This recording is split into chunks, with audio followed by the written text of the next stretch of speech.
and he has donated his time to come up here today to talk with you all about some of the ideas and questions around as you transition from a college student to your career. So he has some tips for you today on writing your resumes, interviewing, negotiating, and he'll also spend a little time talking about C&B as well. But I hope that you find this interesting, and please ask questions. This is a great opportunity to talk to somebody in the field, somebody who hires and coaches and trains people, and his whole career is devoted to human resources. So thank you, Adam. Yeah. Thanks for having me. Yeah, of course. All right, well, sounds good. Well, yes, as you say, my name's Adam Summers. I'm one of the regional HR managers for C&B Operations. And so I manage all the Montana, Wyoming, and Idaho locations for C&B. So what I get to do, if those of you who are not familiar with human resources, is I get to manage everybody's career from start to finish. So if I'm obviously here to recruit folks and help them transition to come to work for us in C&B, but I would also do all your hiring. I would do all your onboarding. I would help manage your training. Every time you do promotion or advancement, I manage that. Every time you get a pay raise, if you ever need to take leave, you get injured on the job, you need to do workman's comp, I would help manage all that with you as well, make sure that you're taken care of completely as an employee. So I do everything from that. I do also leadership training and development. I also get to help those as you transition out of the workforce or out of the workplace. If you ever decided to leave the company, I'd help you there. And even after you left the company, I would still take care of you in that aspect as well.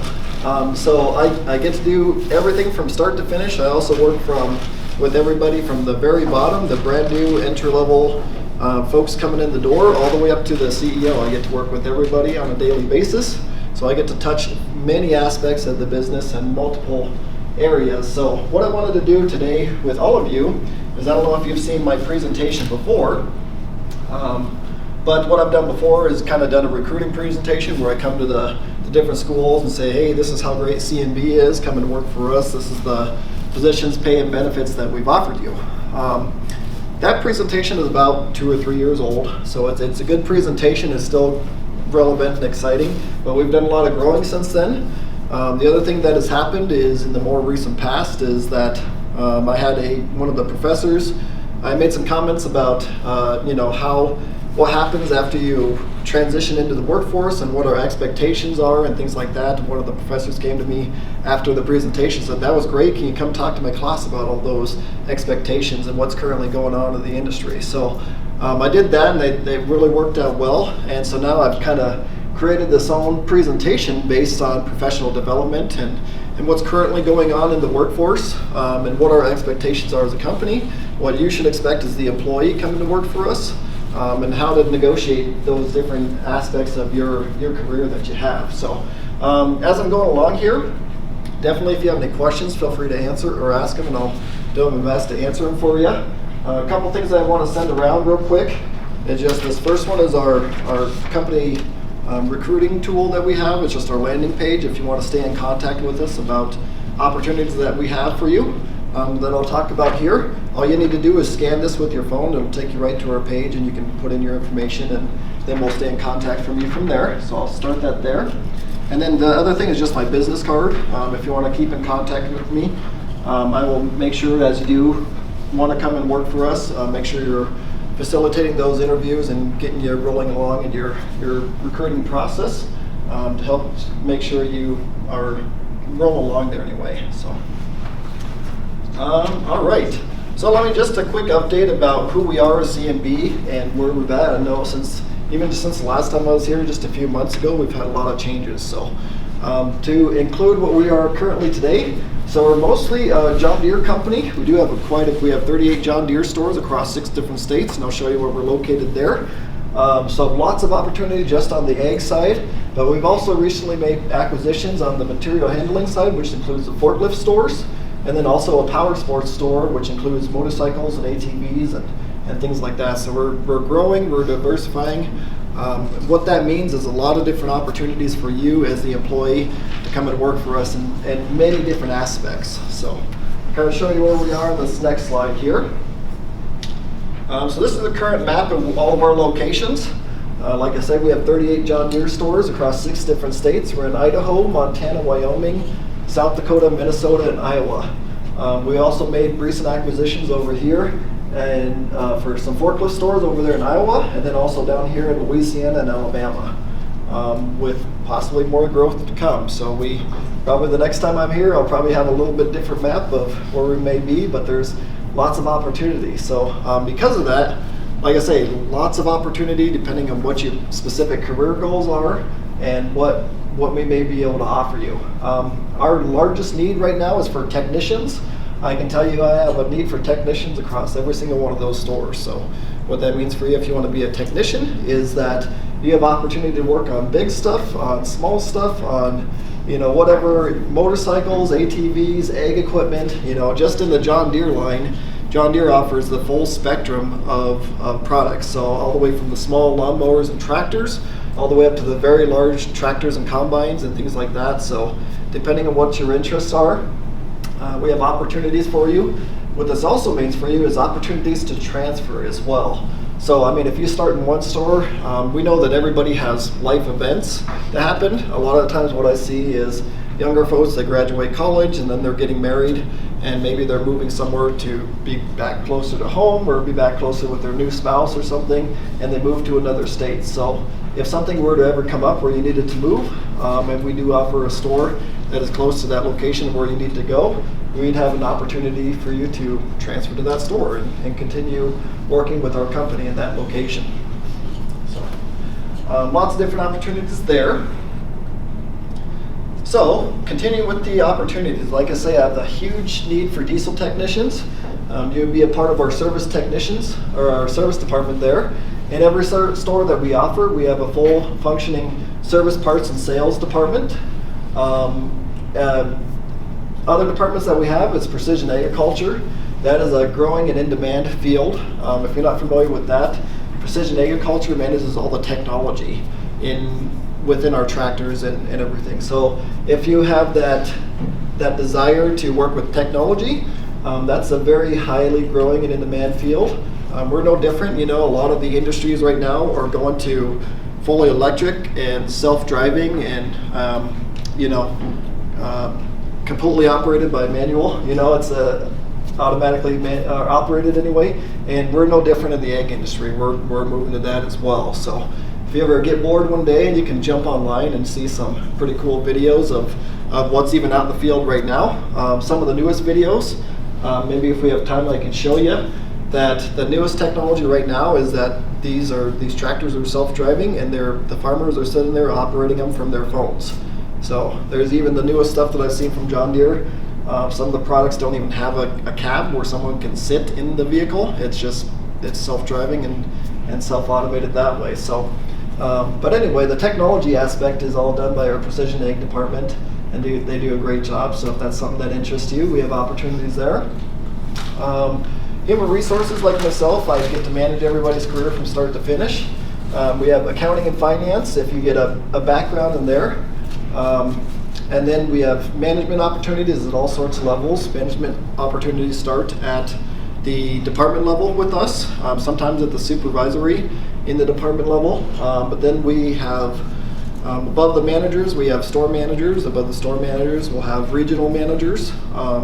Above them, we'll have director level positions, and above them, we have vice president level positions. And so there's a lot of opportunity with our company if you're the type of person that wants to promote and advance and move up the line that way.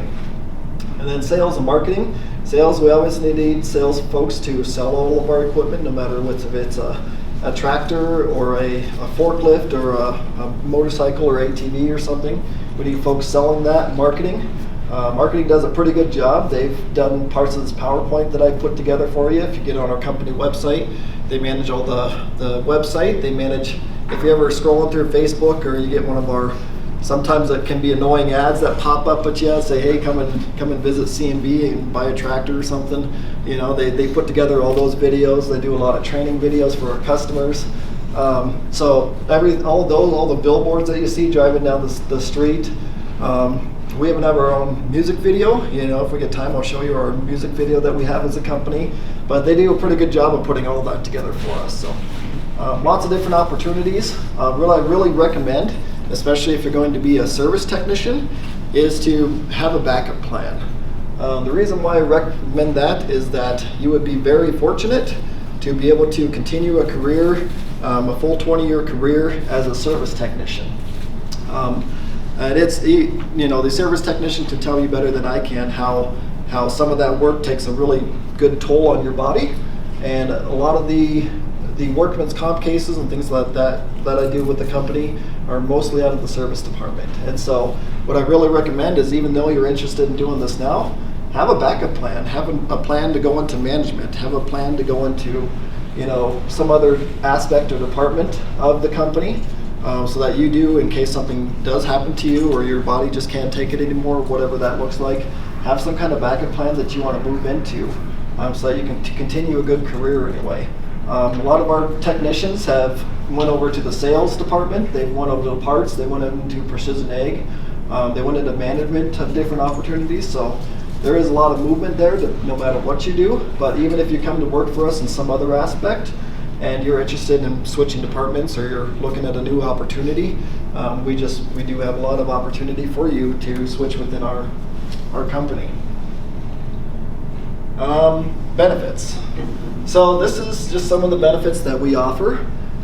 Since we have such a large opportunity or need for technicians, we offer some more specific benefits for our technicians, including the tuition reimbursement up here. I don't know if this one works, but I'll try it. Tuition reimbursement we offer just for the technicians. The referral, we give you up to a $10,000 bonus to refer a technician. And that's for any employees throughout our company. So if you come on as a parts person with us, or as a sales rep or something, and you refer a good technician to come work with us, we still give you the $10,000. We offer things for our technicians as far as tools. We give you money for the tools, laptop and phone if you need it, a company vehicle if you need it. One of the opportunities we offer as a technician is that you can be a field service technician. In that case, we would give you a company vehicle, a company truck to go out and work in the field out on your own there. For just about every position that we have, and I don't know many companies that aren't like this anymore, but we require technology for every position. So, and since we require the technology, we give you the technology. So if it's a laptop that's required for your position, we give you that to use. If it's a phone that you need, then we give you a phone for that as well. Some of the other things that we offer for just our technicians are free uniforms with laundering service, a lot of opportunity for promotion or transfer, all the training we give you as well. So lots of different opportunities depending on what. Some of these benefits over here that we have are for no matter what position you do, as long as you're a full-time employee with us. We have full medical benefits to include a traditional plan or a health savings account option, dental, prescription, life, short-term disability, which pays you if you ever do have to have a surgery or take an extended amount of time off of work. We have paid time off starting immediately, 401k with company match. We had just maternal leave in the past. One of our newer offerings starting this year has been paternal leave, which is if you are a father and expecting a child, we'll give you paid time off for your new child, and that also counts if you're going to adopt a child as well. So paid time off if you're adding to your family in any way. We also have counseling that's available to you as the employee and your family as well. We have 3 different kinds. Mental health counseling, we have financial counseling, and then we also have legal counseling. So any counseling that you may need as well, kind of how that works is we have an 800 number for you to call, and you call and tell them what kind of counseling you would like, and they will connect you with a local licensed provider there in your area. So free counseling for you and your family as well. And then leadership training as well. So we'll teach you how to be a manager and how to lead and how to develop a leadership style. That's something that we're currently working on. That it's a really different, coming in to do an entry-level position like a parts person or a salesperson or a service technician, something like that. But it really is a completely different skill set to be able to manage workflow and manage budgets and manage employees and how to have a good employee relationship there. So we have a lot of opportunity depending on what your specific career goals are. any questions so far? I know I'm talking a lot, but I like this to be interactive too. So if you let me talk, I'll just keep talking. I have a question. Yes, ma'am. Do you guys, with your paternal leave or maternal leave, do you guys offer anything on the side for adoption reimbursement or assistance? Are you talking about the specific fees you need to pay in order to adopt that child? Okay, yeah, as of right now, we do not, but that's not an impossibility in the future.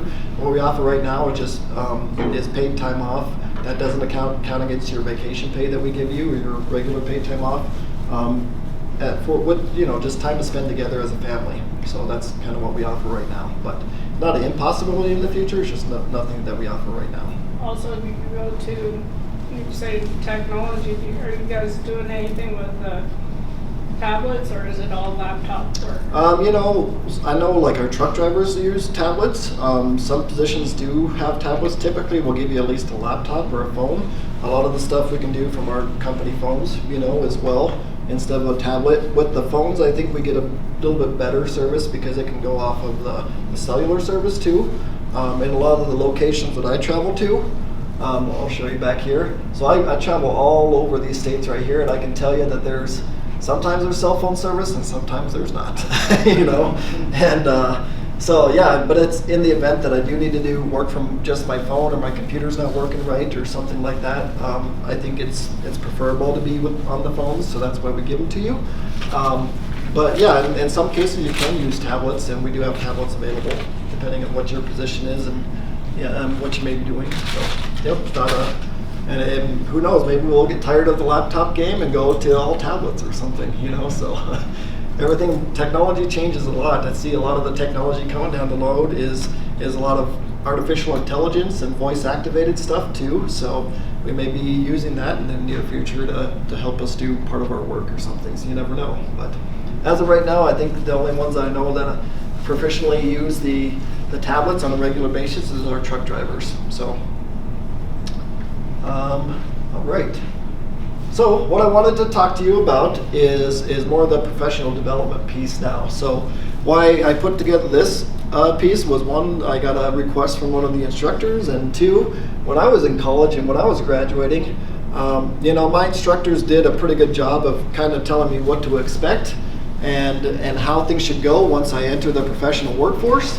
But it was a lot of figure it out on your own, and a lot of the information they gave me was not correct, because it's been, they had a lot of experience before they became professors, but it had been years at that point since they have actually worked in the industry. So what I wanted to do is give you all kind of a roadmap to start to finish, what to expect as you're applying for professional positions, and how all the different steps work, and what some possibilities are for you, and what some good steps to take if you want to land that dream job or whatever your career goals may be. So starting with the application process here, obviously this is our company website up here if you're interested in coming to work for us in any aspect.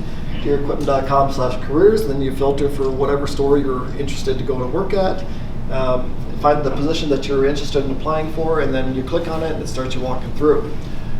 So it's all digital now, most places are. The next thing that we do that I really recommend is stopping into the store and introducing yourself. So a few days after you submit your application, stop into the store, introduce yourself to that manager, and just say, hey, this is who I am, I've applied, I really look forward to the opportunity of sitting down and interviewing with you.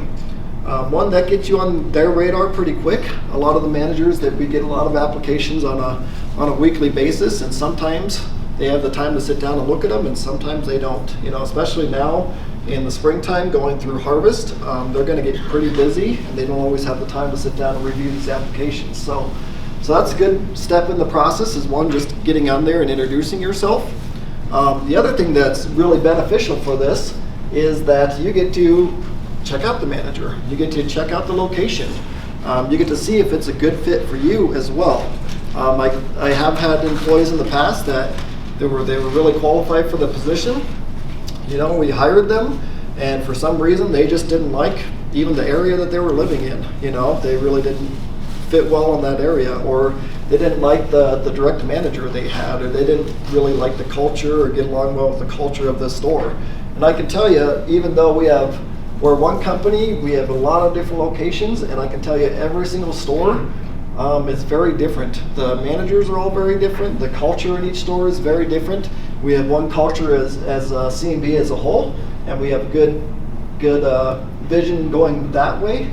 But it's, yeah, I mean, depending on each individual manager, you may get a little bit different leadership style there. You may get a little bit different experience and background because of that, but it does change and form the whole culture of the store. So I definitely recommend stopping by and seeing what the culture is like there, what the manager is like there, what the rest of the team is like there. Check out the facilities too. Some of these colleges that I really work out of have beautiful, amazing facilities. You all have great facilities here at MSU-Northern, and some of my stores are awesome, and some of them need a couple updates, you know. So check out that too, to just make sure that you're comfortable with working in those environments. But so that is something that I really recommend. It really does speed up your application process rather than just putting in an application online and hoping they'll give you a call back and hoping they have time to review your application and get back to you. It puts you on their radar. It gets you an opportunity to check out that location and progresses things a lot quicker than if you're just randomly throwing an application.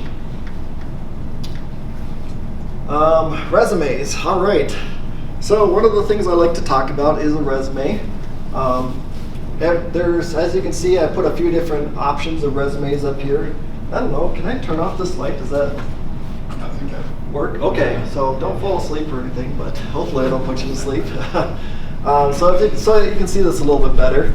You can see that there is more than one way to make a resume. So there's no one correct way to make a resume, but I can tell you there are a few aspects of the resume that are important and that you should have no matter what your resume is. The other thing I can tell you is if you want to have a few different resumes, then do that as well. So I can tell you from personal experience, before I got into human resources, my background was in military and security and law enforcement. So I mean, I have a resume put together for if I want to go back and be in law enforcement. I have that resume already built and put together.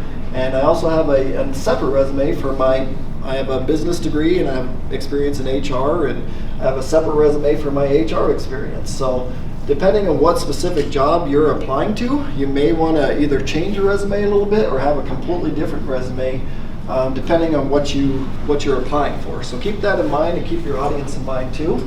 But I can tell you every little step that you take when you put in your application will definitely help you stand out as an applicant and put you a little bit above the other. If we have a lot of applicants that are coming through the door and one of you submits a resume and the rest do not, I mean, that gives us a better picture of you, and that may help you obtain the job a little bit easier than the other applicants. So I'll talk a little bit about resumes here. If you want to go, I mean, these were really cool resumes I found online. You can Google resumes. If you actually don't even want to take the time to do all this yourself and do all this work, you can actually go into like Microsoft Word and search for resume templates, and it'll give you all this put together, and then all you have to do is type in your information. Or you can Google resume templates that you can download like this. And I mean, these are really cool. They have some pretty cool charts, and you know, this lady down here was kind of going about how fluent she is in different languages that she speaks and what her skills are. And I think there's another person that put a chart in there and how they spend their time in a day, and you know, things like that. So you can get creative with these and put different things in there. You can definitely include a picture if you would like to, but you don't need to, just like this person did. What you definitely should include is your name and your contact information. You don't necessarily need to put your home address there, but you should at least put the city and state that you live in. And definitely email contact, because as we saw from our digital application, we communicate digitally as well. So, and Adam, if I could just interrupt for a second, for those of you who haven't used the Career Center, we have on our website a template, a resume template that we encourage students to use because it's already just kind of laid out, it's easy to follow, and that's a resource you have available as a student here at Northern. Sure. Yeah, so yeah, put together a resume or two, have all that ready. Aside from your stuff at the top, a good idea to have is a kind of a mission statement up here, what you're hoping to do or what you're hoping to obtain or what you're wanting to do by submitting this application and resume. Maybe a little bit about what your current goals are in the near future, or maybe you want to talk a little bit about what your goals are as your whole career. Either way, there should be some sort of companies or something, and they just got offers that we couldn't even come close to, and that's what once you obtain a position like that where you're used to making those wages, then you need to keep making those wages, so that's what they needed, and we just couldn't touch it. So, and we're honest with them. But yeah, if you come in and your first interview and say I need $30 an hour and we can only offer you up to $18 an hour, I mean, we probably wouldn't offer you the position at that point, because even if we did, you're probably going to be still out there searching for another company that will pay you better or closer to the amount that you need to make. During the time that you have an offer letter, how do you approach relocation if you want to include Ask that? them. Sometimes during your interview or second interview, ask them if they have that available. Because yeah, for some in our company, we do have relocation assistance available, but it's only for certain positions. It's not for every position. So ask them, say, hey, I'm moving. Would you guys offer any kind of relocation assistance? And how much would that be? Typically, sometimes companies will give you a few $100, but if they're going to be giving you a few $1,000s, they may give you a contract too to make sure that you stay there. Between sometimes they're 3-year commitments, sometimes they're 5-year commitments. Every company is a little bit different, but obviously if they're going to be giving you thousands of dollars to move there and take that position, they don't want you leaving within 6 months or a year. So there may be something like that, but if you request it during the interview, they will definitely talk to you about what they can offer as a company and what kind of commitments they would request from you as well. I have an offer letter. I'm just trying to get a gauge of relocation, all that. So. Yeah, I mean, I would just reach out to them and say, yeah, I appreciate the offer. If the salary and benefits are good for you, then just say, I was wondering about this before I accept. I'd like to have these additional questions for you, and just ask them about things like that or what else they might be able to offer you.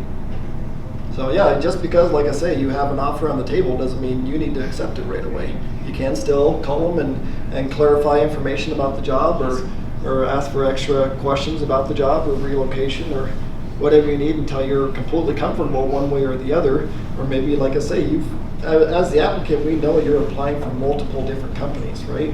In multiple different positions. So definitely take that time to consider each company and all the benefits that they offer, and just make sure the fit is right for you too.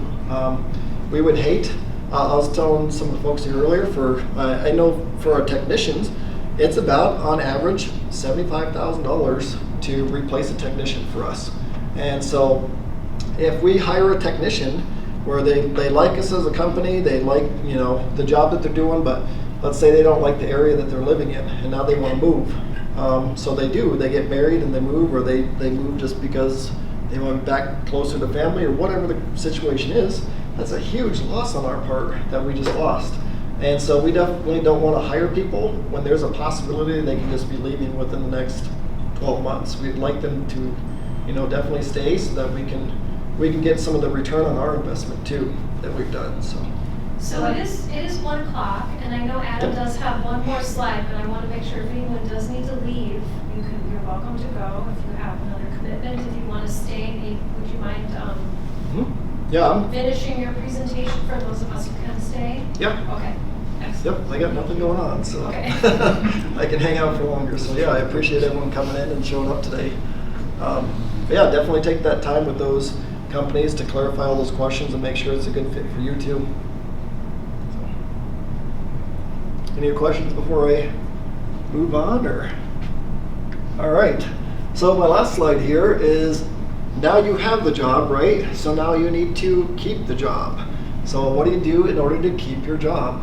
Well, so we have a few different things that most companies will do, and one is performance reviews, or it could be on a 3-month basis, it could be on a 6-month basis, it could be on an annual basis.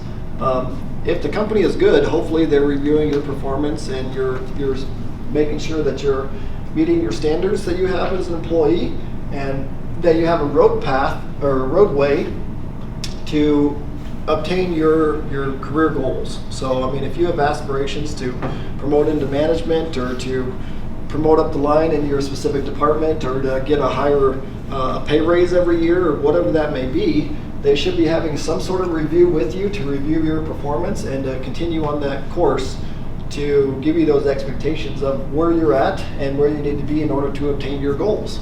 So for our technicians, we do this every 3 to 6 months. For our technicians, we have a labor performance that we are constantly monitoring with them. The labor performance for our technicians gauges for us how well they're performing on their job. So it's really easy for us to say you have a 80 or 90 or 100% labor performance, so you're doing well, and we're going to keep promoting you and keep giving you those pay raises like you're wanting. For the rest of us who are not technicians, we have annual reviews. So what this looks like is every year we get to do an annual review. Our boss will give us some goals to work on for that next year. So at the following year, we get to do a review. So our review process starts with the employee itself. The employee gets to review themselves based on all the different criteria in our review. So they can say, and we kind of keep it simple. We give ourselves a 1 to 5 star rating. And so we start with the first one and say, okay, your performance. How well do you think you performed over the year? So you give yourself a 1 to 5 star rating, and then you have a comment box in there to say, I think I performed this well, and based on these different aspects over the last 12 months. So we do that for our entire review. And then from there, it goes to our direct supervisor. And then the supervisor gives you okay, I see that Joe gave himself a 4 star, and I agree with him, so I'm going to give him a 4 star. Or no, I think he's underrating himself. I think Joe was a 5 star in this category. Or the opposite. Yeah, I think Joe says he's a 4 star, but I actually think he's a 3 star, So they get to rate you accordingly and then put their comments in there as well. And then once we do that, the next steps for our reviews go along the lines of the employee and the manager sitting down together and having that open communication and face-to-face discussion on how their overall review was. And then once those are done, then these reviews have a direct correlation with your raise at that point in time. So if you're a high-performing employee, then you're going to have a higher raise than the rest of us. So that's kind of how we do. But it's definitely a good way for managers and employees to have those communications, for the employees to be able to voice their concerns or their goals, or get on a pathway to moving towards what their career goals are, or to bring up issues or concerns that they may have on their day-to-day jobs, things that the manager can work on themselves, or things that tools or technology or training, whatever that may look like for the employee, that they can request from their supervisor. So it's a good way to have that open communication. It's also a good way to make sure everybody's staying on track and being good employees for us. So that's for the rest of us employees. So I told you that so I get to help manage everybody's career, right, from start to finish. One of the things that I do on the more, I see it's challenging, I guess. I enjoy it, but sometimes it's not fun. So if you're one of the employees that are suffering in your performance, then I get to work with your manager and sit down with you face to face, and to either give you a coaching or a counseling or a whole performance improvement plan. So what that looks like is that the company needs to have communication with you as the employee to say, hey, we recognize that your performance is suffering in this way or another. And here's some steps to take to get you back on the road to success here. So that's kind of what these are meant for, is that open communication. It also gives the employee time to respond back and say, I didn't know this was a problem. I'd say one of the biggest issues that I work with is that an employee comes and they come late or they leave a little bit early, and they don't think that's a big deal, but those little 1 hour here, 1 hour there adds up to a lot. One of the most recent counselings I did with an employee was he was doing that, and he took off 40 hours in the month. That's a whole week when you add that up. It's just like, who of us can take a whole week off every single month and get away with it, But he didn't realize it added up. I mean, he knew he was kind of coming late and leaving early, and yeah, but it's just like, man, that really added up. So that's our time to sit down and do that counseling with that employee, and maybe they have some reasons. Maybe they have all sorts of reasons why they're coming late. Maybe they need some accommodations. That's the big thing that I like to ask for. What can we do to accommodate you? If this is going to be a more permanent activity that happens where you need to come late or leave early on a regular basis, we're okay with that. We can accommodate that, but what can we do to accommodate that to make sure that we're helping you out so you can continue to be successful? Because if you're just leaving randomly and coming randomly, I mean, you're probably not going to have a job much longer, So that's the employee's time to sit with us and ask us for help, or make sure we get them back on the right way to success there. And then a performance improvement plan is a revisited plan that is the same as a type of counseling that is meant to get you back on the road to success. But we know, even though we sit down with the employee, we tell them what the issues are and what they need to work on, changes don't happen overnight. So in the performance improvement plan, we'll sit down with them, and then we give them time to fix that. So it could be 30, 60, 90, 120 days, whatever that looks like. But typically with the performance improvement plan is when we review that every 30 days. So the first time I'll sit down with them, we'll say, hey, we're having issues with you in areas A, B, and C, and here's some steps to take to be successful in those areas. And then in 30 days, good or bad, I come back and sit back down with the employee to say, okay, in the last 30 days, we asked you to do this, and this is what you actually did. And it's either, you're doing good, and you're doing a good job of this, and thank you for your hard work, and please continue this in this manner, or you're not doing so well, and if you don't change your things, or your activities, or your mindset, or whatever that may look like, it may mean that you don't have a position with us anymore. So it gives us that opportunity to sit down every 30 days and continually review this. And in some cases, it does end in termination. But I can tell you that in all the performance plans that we do, the ones that end in terminations are the ones that they don't do anything, or they go the opposite way of what we ask them to do. So or they just leave on their own. Some people just do not like that confrontation. They don't like the counseling, and they would rather just go find another job than have to deal with another sit down and counseling review, And so some people leave on their own, but it really is designed for us as a company to sit down and say, hey, we're having issues with you. Here are some good steps to take to be successful again with us. Let's please work on those over the next 30 days and 60 days, and we'll sit down and review. And we do that as well. So if you go to work for a company, honestly, when it comes down to it, be a good employee, be on time, have good communication with your manager if you need to leave early or come late, mowing the lawn or something, or goofy stuff like that. So as best as you can find the most quiet environment, then do that as well.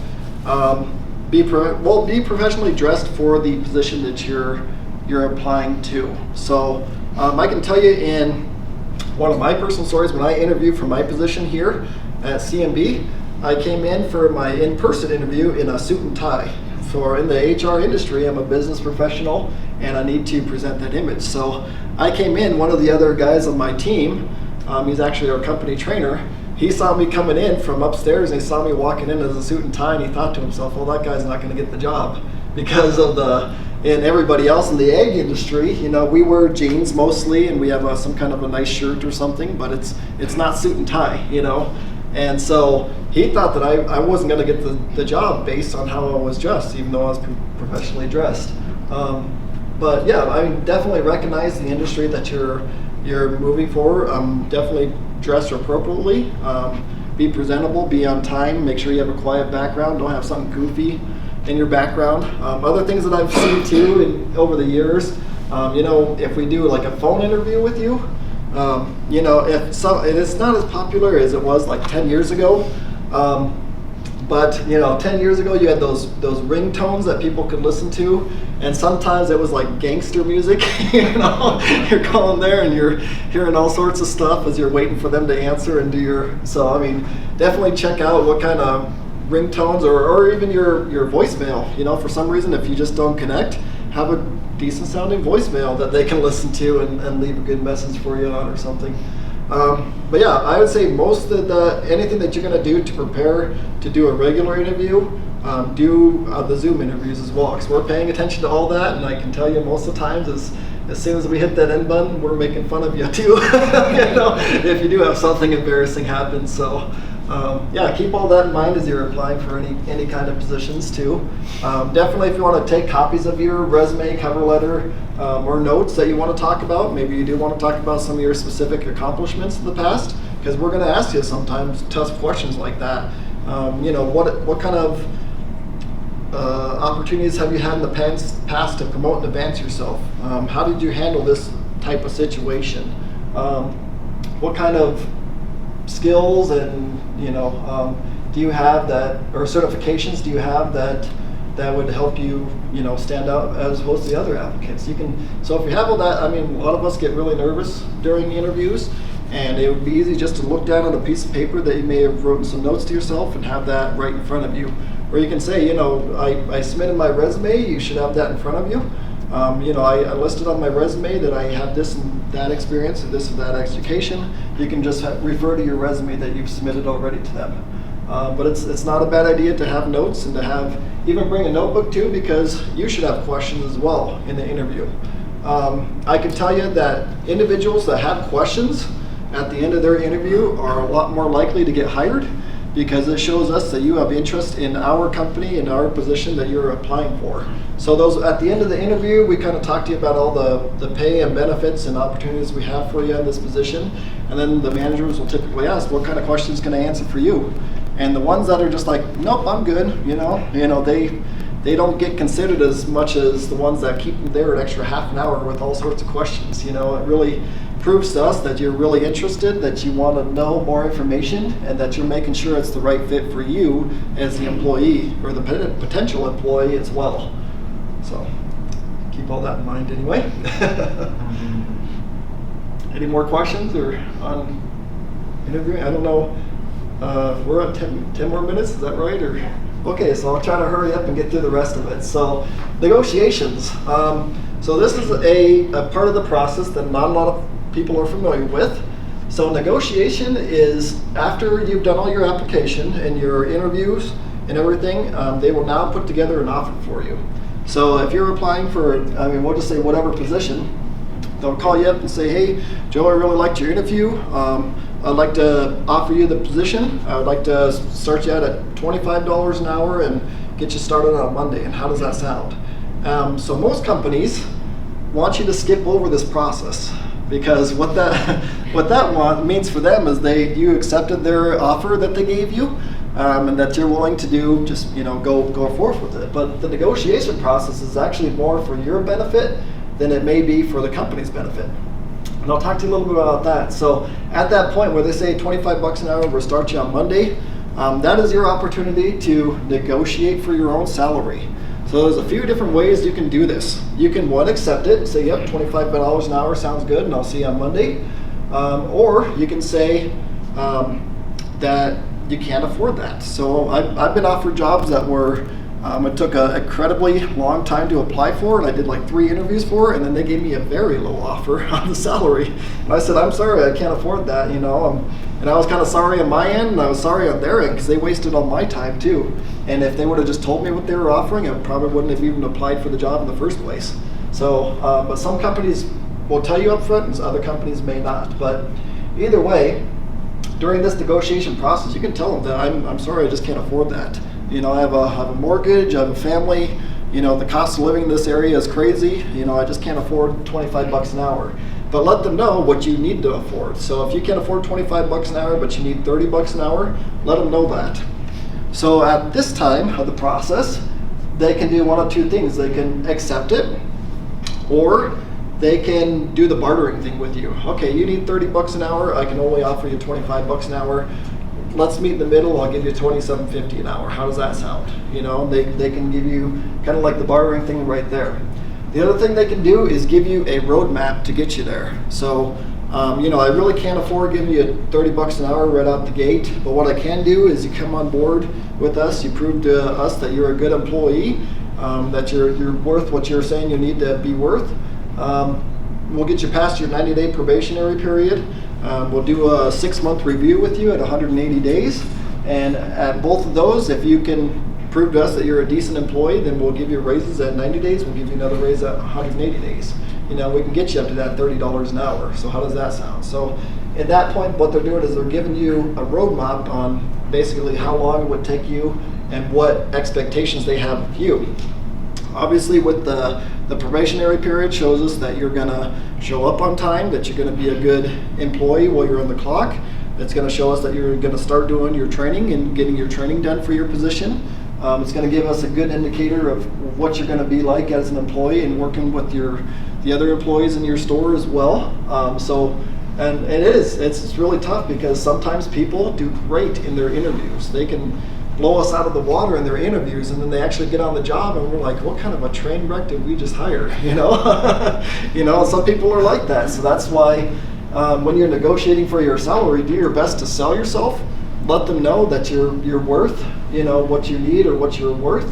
But keep that in mind too, that they're taking a big risk by just automatically accepting that. The other thing you can do to negotiate for your salary is also let them know if you've experienced or discussed other options with other competing companies as well. So for us, we're a John Deere company. Let's say maybe you went and talked to Caterpillar and you said, we offer you $25 an hour, but Caterpillar has an offer for you on the table that's at $30 an hour. Let us know.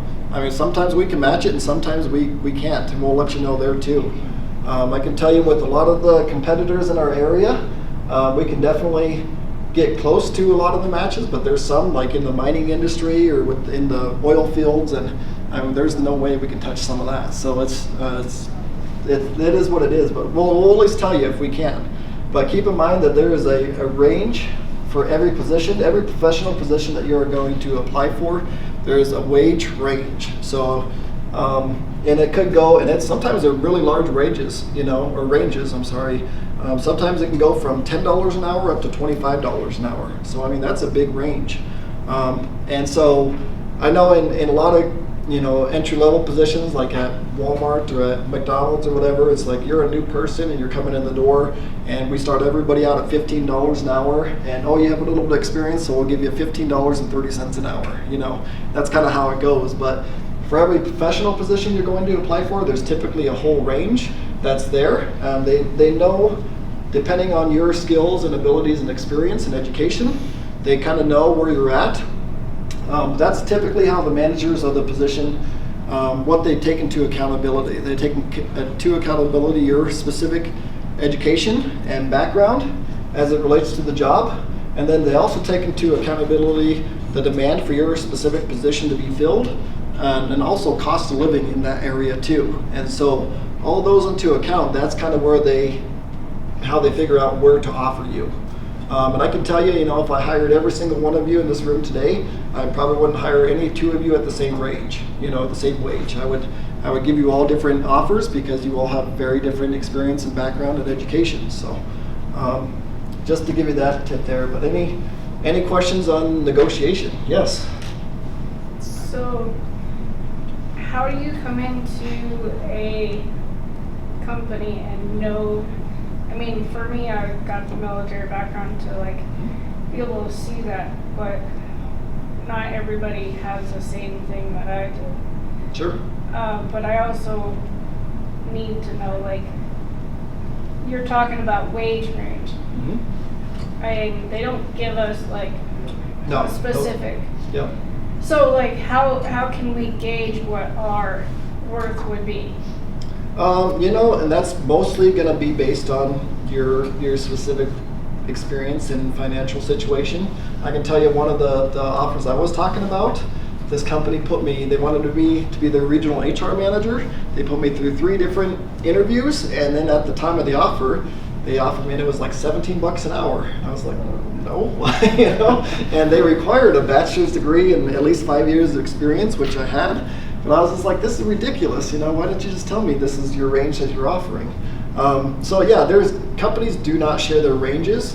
Once in a while on their online postings or things like that they put on, they'll put kind of a little bit of the range in there, so typically, we hire all of our, let's say we just hire all of our new hires at $20 to $24 an hour. We might put something like that online so you have an idea of what you're applying for.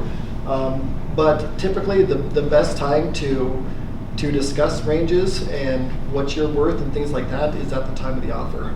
The other thing is that, because you can kind of shoot yourself in the foot with this too. If you come in for your first interview and you sit down and they may even ask you, what are your salary expectations for this position?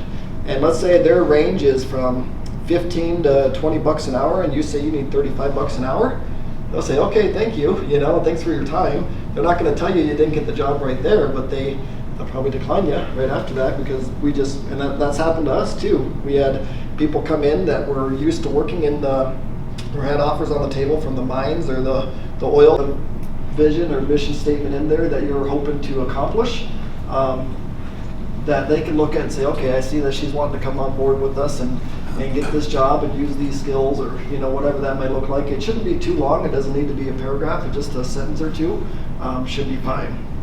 The next thing that you'll need to have on your resume is your experience. How you need to do this is the most relevant experience first. So whatever that may look like, whether your most recent job, and then start going down from there. In this example, she only has a couple different jobs that she put on there. Most employers like to see a history of what you've been doing in the last 5 to 7 years at least. If they ask about that on the application, you don't need to include it in on here. But it would be a good idea if they don't ask about that in the application, that you have at least what you've been up to the last 5 to 10 years anyway. But most relevant first, and then definitely your title, what company you work for, and some of your job duties and accomplishments that you've done while you were in that position. So a lot of positions, especially as you work your way into management or senior management, they want to see on your resume progressive experience. So maybe you started as a entry-level worker down here and you had entry-level type positions, and then this next position that you got promoted to had a little bit more responsibility with your position. So they like to see that progression as even if you're not moving into management skills, that you're developing your education, that you're developing your skills, that you're gaining positions of more responsibility. So the more you can do to showcase that for yourself and sell yourself, the better that's going to look for you. Below that, definitely your education needs to be on there as well, if you do have any education outside of high school. And definitely include any certificates, or even if it's just like a week or two training course that you went to, that you graduated. If it relates to that job that you're trying to obtain, definitely include that in there. It doesn't need to be a 2 or 4 year degree, but any kind of extra education outside of high school that helped you learn and be ready for the job that you're promoting or that you're applying to, make sure you put that in there as well. You can put in there all these different things like skills, Microsoft Office, and things like that in there as well, and other credentials. So from there, that's the basic things that employers look for, is definitely who you are, your experience, and your education. But if you, like I say, you want to get really creative and put all these cool charts in there, and you want to talk about some of your personal stuff, that's kind of cool. We don't absolutely need that. That's probably not going to help you get the job in any way. But if you really want to throw that in there, that's okay. I can tell you, if you want to do something in color as opposed to black and white, that may be helpful and eye-catching. But I can tell you, just the fact that you're submitting a resume along with your application helps you stand out above from the rest of the applicants that are just submitting an application. So there's that. Any questions on resumes or anything like that so far? Okay. So these are two that I feel have been fallen by the wayside, that don't get submitted a lot, that I really encourage still, and that is a cover letter or a thank you card. Cover letter, so what the purpose of the cover letter is your opportunity to further sell yourself. So I've now reviewed your application to say, okay, you want to come be a technician for me, and now I got your resume to say, okay, yeah, they went to school at MSU-Northern, they graduated, and they have their certificate or their degree in diesel technology. So yeah, they're qualified for the position, but what makes them specifically want to come to my company to work as a as a diesel technician for us. So that's where the cover letter comes in. So this is your opportunity to address the hiring manager, whoever that may be. If you don't know who the hiring manager is, that's okay. Just you can put something like to whom it may concern. You can put something like that in there. But just tell them a little bit about yourself. Who you are, what you've been doing, all the work you've been doing, why you specifically want to come and work for that company, what skills and abilities can you bring that would bring value to that company. And then, just give them a little bit about yourself, and then just you can close it and say, thanks, I really appreciate you in consideration in this process, and sign it at the end. It doesn't need to be anything big or in-depth, but I can tell you, like I say, every little step that you take when you're fighting for these positions shows that you are taking that extra step to do more work to obtain that position. So this is your opportunity to sell yourself to that hiring manager. Again, same information that you had on your resume should be at the top of this. Your information, your name up here. Like I say, you don't have to have your whole address, but you should have at least your contact number and a contact email, and just at least your location of where you're at, the date that you wrote it, and then the body of your cover letter. It's not something a lot of applicants don't do these days, is submit a cover letter as well. So I can say if you did, that would definitely help your cases and your opportunity to obtain those positions.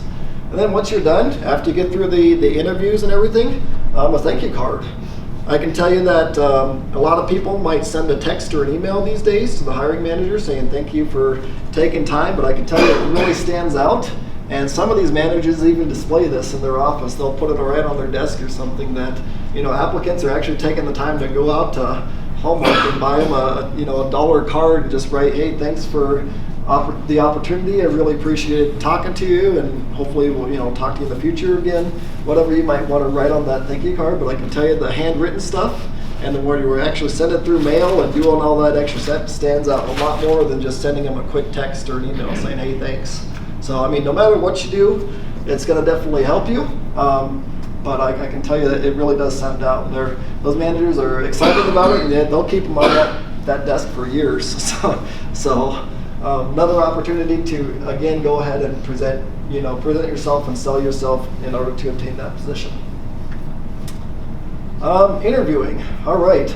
So there's no one right way to interview. There are times where you can do a one-on-one interview. There are times where you can do a phone screen. They may not even bring you in. They might, if there's a huge need for the position to be filled, they may just call you on the phone, especially if you live in a distant location, and do a phone interview with you. They may do like a Microsoft Teams or a GoToMeeting or interview with FaceTime, something like that. So there's no one right way to interview. It may be like a board with this where you have 2 or 3 or 4 different people. I can tell you one of the most intense interviews I've sat in, I had a board of 7 people in front of me, and none of them looked up at me. They literally went from one to the next. One would answer me a question, and I was sitting right in front of them, and I answered the question. I'd sit there at attention and everything, and present myself, and I answered their question. Then the next one would, "What's your question?" And then they'd all just scribble down whatever I don't even know what they were scribbling down. If it was my response or just what they thought of my response, or but it was pretty intense. 7 people, and they never really looked at me or talked to me. So it can get like that, but most of the time it's mostly going to be one-on-one. They might just ask you a little bit about your background and experience and what kind of value you bring to the organization. They might ask you about, tell me about yourself. What do you like to do for fun? They might be interested in some of that just to kind of break the ice and to have you loosen up a little bit. But there's no one right way to interview. There is a wrong way to interview. There's definitely some illegal questions that we should not be asking you. Most of them to do with what's referred to as the protected category. So your age, your sex, your religion, things like that. They shouldn't be sitting down and saying, hey, how old are you? You look pretty old. I don't know. They should be saying stuff like that. They should be talking to you about what kind of skills and education you have as it relates to the job and things like that. So keep that in mind, but there may be, there's multiple different ways companies can do interviews. There's multiple different pathways, I guess. So some companies, for our company example, If you submit an application, you're most likely going to get a call from our recruiter. Her name is Carrie. Within a few days of you submitting the application. And she'll call you and do a quick phone screen with you, just go over all your experience and application and resume, whatever you submit, and see, when you're interested in coming to work, where you're at in your current pathway, your current career pathway, what store you're interested in going to work at. She may talk to you about other opportunities. And then from there, she sends your application, resume, and some notes from that phone screen to the hiring manager. And that's how you get on the radar to set up an in-person interview. If you were way up here and you're interviewing for a position down in Sheridan, Wyoming, yeah, we might do a phone or a FaceTime or Microsoft Teams type interview with you. If you're going to be down in the Sheridan, Wyoming location, then we might just wait till you get down there. In some cases, we've even flown individuals down to do an in-person interview or to check out the store and things like that. We kind of make a half day or a full day out of it so that they can do their interview and they can get a tour and they can ask all their questions and they can check out the surrounding area as well to make sure it's going to be a good fit for them and their family to live in as well. So in most cases we do one interview, sometimes two interviews, but I can tell you the higher you get up the chain, sometimes you'll do 2 or 3 or 4 interviews. If you're applying for higher level positions or director level positions, there'll be a lot of different irons in the fire to, and I honestly, from the management aspect, I really appreciate that, because you get a lot of different perspectives on the candidate themselves of how they respond and little red flags that may or may not work out for that position. So I honestly really enjoy that, but every company is a little bit different on how they interview and what their process is and their time length as well. Some positions they need filled yesterday, and some positions they're advertising now, but they don't have plans to fill that position for another 6 months. So they may kind of do interviews here and there, and then eventually you'll get there. But any questions on interviewing or techniques? Yes, sir. Just to use Northern as an example, on a lot of search committees, Northern has gone to using a lot of Zoom for the preliminary versus phone call. Sure. What would your comments or advice be if you're looking for the position? What should I be wearing on that Zoom? What should my background be behind me? Because the camera's going to see everything you probably don't want to see. Yes. Cats jumping on laps, which happened here a couple of weeks ago. Yep. Yeah, so don't worry. I mean, we're probably not, if they're professional, they're probably not going to say too much about any of that when you're on there, but I can tell you as soon as they hit that end button, they're probably talking to everybody. You're not going to believe this candidate, So, yes, do the same thing that you would do in a regular interview. Be connected to the Zoom meeting beforehand, 5 to 10 minutes beforehand. Be waiting for them. Be professionally dressed on the bottom too. So I mean, I'll just party on the top and or business on the top and party on the bottom type of deal. But yeah, so I mean, if you do have to stand up in front of the call or something, then don't have pants on or something. That's not a good look. Yeah, if you can definitely avoid. I mean, we do know a lot of people these days are doing interviews in their homes, and they do have kids or animals or their neighbors or need a day off or have a family emergency or whatever that may look like. If you do notice yourself struggling with, whatever it may be, have that communication too. I mean, it works out a lot better if the employee starts the conversation rather than if we have to come and start the conversation. So, and even in cases like we've had employees that had trouble with drugs or alcohol or law violations or things like that. It's not that you can't keep employed with us, it's that you can't always do that, So I can tell you it worked out well when we found out that the employee was having problems with drinking, let's say, and they, obviously if you get hammered the night before, you're probably not going to be to work on time the next day, or if you can manage to be on time to work the next day, your performance is probably not going to be where it should be, or neither should your actions while you're on the job, or you definitely shouldn't be operating heavy equipment if you're still intoxicated to a point, But we have had those employees come to us and just say, hey, I'm going through a lot of personal stuff and I've been drinking a lot because of it, and we have avenues. I mean, we talked about the counselings that we offer free for all of our employees, and we have a lot of different accommodations we can make to make sure that employee gets the help they need, and that we accommodate them in those rough times that they go through in life, and that they continue employment with us. But if we have to You know, people are coming to us to say, hey, Joe is showing up to work drunk every day, you know. That's different. Then we have to go sit down with Joe and say, hey, Joe, I hear you're showing up to work drunk every day. What can you tell me about that? It's a little bit different conversation than if they were to come to us and ask for help. So either way, keep that good communication with your managers and your leadership. You know, as long as you're continuing to be a good employee and not fight with other people in your department, I mean, it's really not hard to keep your job. It's typically the ones where situations where folks are going outside of the regular expectations of an employee, where they tend to lose their jobs very quickly. I can tell you in other companies too, that it comes down to, and this is a big one with us, is trust. You know, if we don't have trust for you, or if you're an unstable employee, which means that you're doing things like coming late all the time, or we just can't count on you to show up and do your job correctly, you know, we can't have you as an employee. We have a business to run. We have things to do. So that finds you quickly out the door as well. But yeah, typically there's lots of things that you can do. I mean, you're doing everything we're taught in kindergarten. You know, show up on time, get along well with others. You should, and do your job. You know, you should have no problems keeping your job. But these are some of the things you can expect if you do your performance starts suffering, or if the company has issues with your performance or your attendance or whatever that may look like. So, any questions about that? Or okay, sounds good. So that's all I wanted to go over with you today. Definitely want to talk to you about all that. But if you do have any questions, I mean, there's definitely all my information up there. Especially if you're interested in coming to work for our company in any aspect. Lots of different opportunity for you depending on what your career goals are and where you want to live and what you want to do and how far you want to climb up the ladder. So please keep us in mind and let me know if I can do anything to help you out. Other than that, thanks for letting me come and blab at you for a while. Thank you very much. All right, I'll probably turn the light back on again. Thanks for coming, you guys. Yeah, thanks for coming.